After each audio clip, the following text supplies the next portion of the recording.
Kwa hiyo kuna zile styles ambazo wanawake wengi wanazipenda na zinasaidia kufika kileleni. Je, hizi style ni zipi? Moja, style namba 1 inafahamika kama chuma mboga.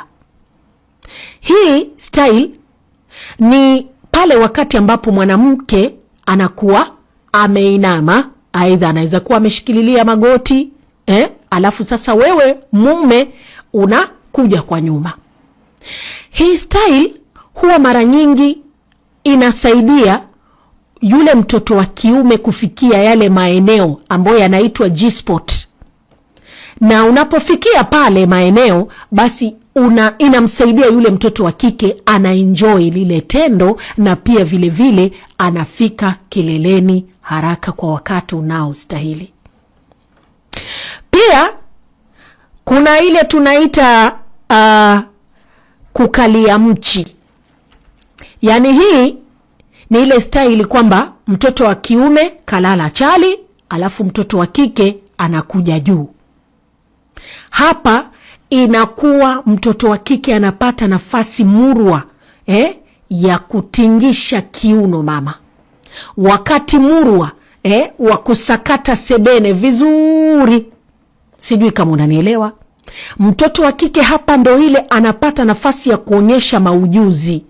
Anaonyesha mautundu aliyofunzwa kule unyagoni. Na hapa, amini msiamini, mtoto wa kike ataenjoy, na wewe mume pia utaenjoy, kwa sababu raha ya tendo ni nyote muenjoy. Na hapo hakuna sijui cha nani wala nani. Yani hapo hakuna cha kwamba sijui wewe una hadhi gani, una cheo gani katika jamii. Lakini ule wakati wa tendo ndio pale wanandoa wanafurahia tendo. Ndio maana ikaitwa tendo la ndoa. Style nyingine ni ile tunaita mpakatano. Yani hapa unakuwa mume unambeba mke. Sasa hapa chonde. Isiwe kwamba wewe ni 1GB, uliyebarikiwa naye ni 100 GB. Atakuangusha bure huyo. Ung'oke meno, alafu mimi nitakuwa sipo wakati mnanyweshanya uji. Mimi sipo hapo. Kwa hiyo chonde. Hakikisha hii style munaendana uzani. Yani hasa mume uwe na nguvu, uwe ni shababi ambaye unaweza ukambeba mkeo. Kwa hiyo kama huwezi, yeye amekuzidi uzani, usijaribu. Sijui ukatolewa kiuno bure, alafu ikaja sababu Saumu amesema hapana mimi sipo. Hapo sipo kabisa, chonde. Hapa sasa inakuwa ni kama ninavyosema, mwanamke ama samahani, mwanamume unambeba mkeo. Hapa napo pia mtoto wa kike anapata nafasi ya kuzungusha kiuno, mashallah. Anaonyesha ujuzi na ufundi, maana kuna ufundi pia katika kuzungusha kiuno. Kwa hiyo hapo kama ni mtu ambaye amejaliwa ni mtu mjuzi, gwiji, basi kweli mtaenjoy. Isitoshe kuna ile style ya ubavu.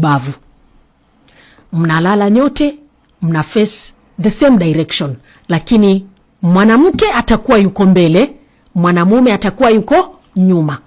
Pale mashallah, kiuno kitakuwa kimekaa vizuri kwa perfect position. Ikiwezekana anaweza kukibinua kiasi hivi, alafu mambo yakaenda vizuri suntima kabisa. Lakini yote 9-10, maandalizi muhimu. Hapa kwa maandalizi hapa ndo finali. Ukisikia ile finali basi ndo hapa. Kikubwa zaidi ili tendo liweze kunoga, mbali na style, mbali na maujuzi, lakini maandalizi kitu muhimu kabisa. Mwanamume hapa kwa maandalizi usiwe na haraka, tumia muda wako, kwa sababu wanawake kiasi aje awe tayari huwa anahitaji kuandaliwa vizuri. Maana wanaume ni tofauti na mwanamke.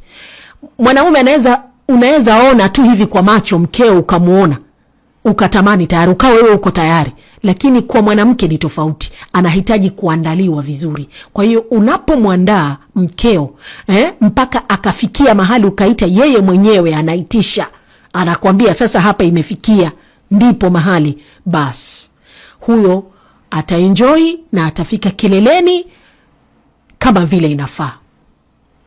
Sijui kama tumeelewana hapo. Na mimi nasisitiza kwamba mwanamke kama wewe uliye naye ni mumeo wa ndoa, yani mumeo wana kihalali. Wacha kujitia kwamba wewe sijui ni nani sana, wewe ni mkurugenzi, ukurugenzi wako ni ofisini. Wewe sijui ni principal, ofisini huko, lakini unapokuwa mbele ya mume wako, wacha kujitia eti mimi ni mpole.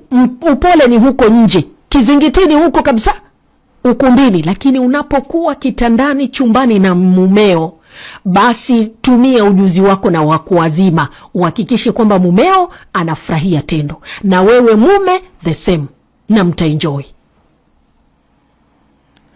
Nadhani hapo nimeeleweka.